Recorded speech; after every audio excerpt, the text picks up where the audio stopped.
महाराणा प्रताप की जयंती पर प्रतिमा के अनावरण कार्यक्रम में सुल्तानपुर पहुंचे पूर्व सांसद बाहुबली नेता ब्रजभूषण शरण सिंह ने जहां जनता से कर्म करो, भजन करो, व्यायाम करो, गौ पालने का आह्वान किया है, वहीं युवाओं से किसानी खेती के साथ अपने और परिवार के भले के लिए स्वास्थ्य पर काम करने की सलाह दी है। पुरातन से क्षत्रियों के देश और समाज में योगदान पर विस्तार से चर्चा की।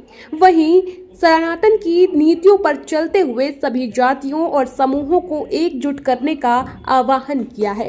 कार्यक्रम में दर्जनों कद्दावर नेताओं की मौजूदगी में पूर्व सांसद ब्रजभूषण शरण सिंह ने महाराणा प्रताप की विशाल प्रतिमा का अनावरण किया।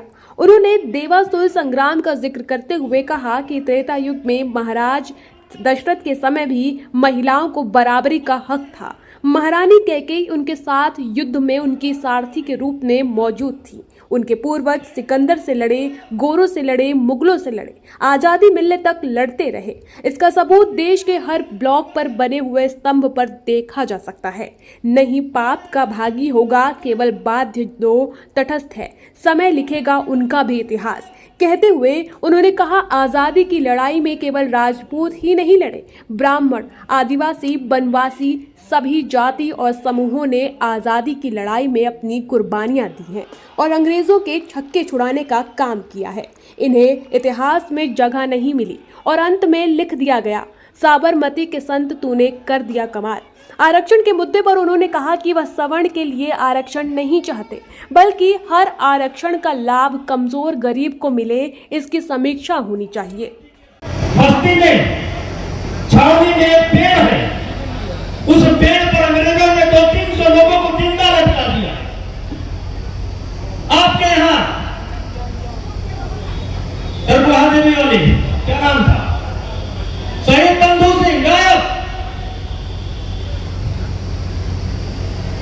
बस्ती के राजा जालिम सिंह गायब, हमारे यहाँ के देवी बल्लभ सिंह गायब, भारत के बलभद्र सिंह गायब। ऐसे आपके यहाँ भी कोई न कोई गायब हुआ होगा, जिनको इतिहास में कोई जगह नहीं मिली और अंत में लिख दिया गया, साबरमती के संत तूने कर दिया कमाल।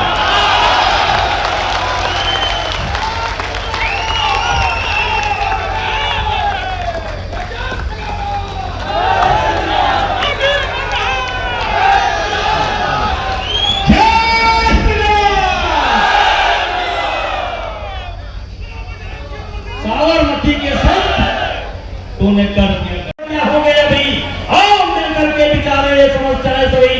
यद्यप हमें इतिहास अपना पाठ पूरा है नहीं, फिर भी हम कौन थे ये भी अधूरा है। मेरे मित्रों, किससे मन की बात कहूं मैं,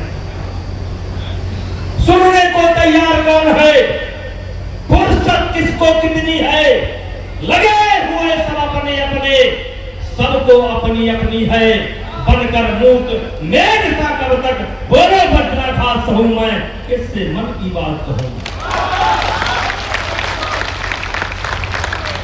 एक दिन बोलते बोलते मैं बोल गया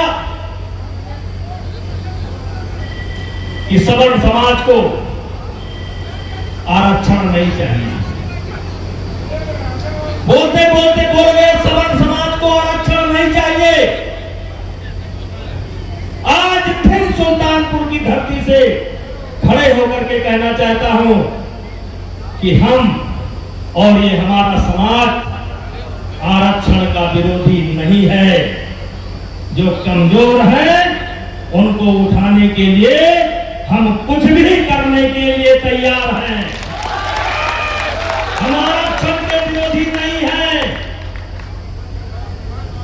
लेकिन इस बात की समीक्षा होनी चाहिए कि आरक्षण का लाभ हमारे गांव के मंगरू को कब मिलेगा, हमारे गांव को झींगुर को कब मिलेगा, हमारे गांव को रामू को कब मिलेगा, आरक्षण हमारे गांव कब तक पहुंचेगा, इस बात की समीक्षा होनी चाहिए।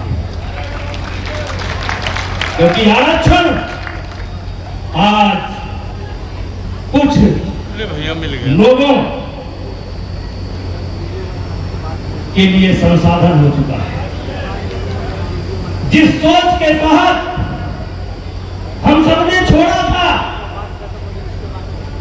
और जो पिछड़े हैं, कमजोर हैं, उठाने के लिए दिया था, आज वो शर्त पूरी नहीं हो रही है।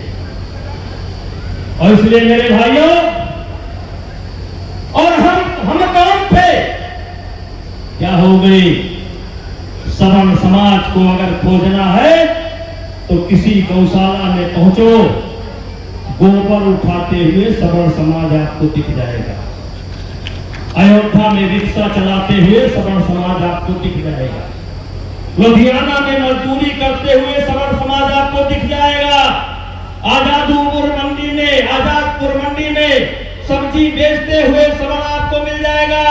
फिर भी हमको कोई शिकवा नहीं है, लेकिन जहां पहुंचना चाहिए था वहां पहुंचना चाहिए, इस बात की शिकायत जरूर है। जहां पहुंचना चाहिए वहां नहीं पहुंचना।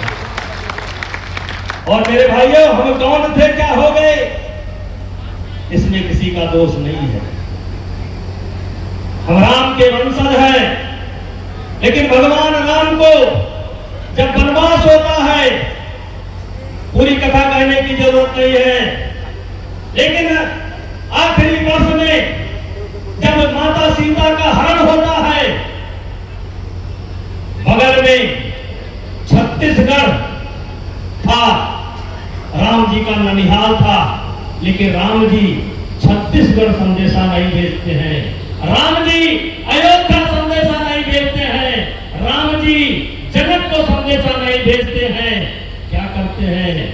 वही वनवासी, आदिवासी, कमजोर लोगों की एक सेना बनाते हैं और उसी सेना के बल पर लंका विजय प्राप्त करते हैं और लौट करके अयोध्या आते हैं। यही काम महाराणा ने किया, यही काम महाराणा ने किया। एक बार मैं लोग बनाए तो अगली पंक्ति में केवल ब्राह्मण समाज बैठा हो, तब हम अपने आप को सफल मानेंगे। और परशुराम जयंती में बढ़ चढ़ करके जब हम बैठे हो, तब हम समझेंगे कि हम भगवान राम के बताए हुए रास्ते पर चल रहे हैं। और एकमात्र रास्ता केवल ये हमारे महापुरुष जो रास्ता दिखा करके गए हैं, उसी पर जाना पड़ेगा। अभी 2-3 कमीशन की रिपोर्ट आई है, रिपोर्ट सुनकर के पागल हो जाओगे। इतनी जातियों में जातियां बनने जा रहा है, जाति उपजाति, जाति उपजाति, जाति उपजाति। तो भैया, सबका साथ, सबको लेकर चलना है। अरे भैया, गांव का जो शादी ब्याह होता था, देख लो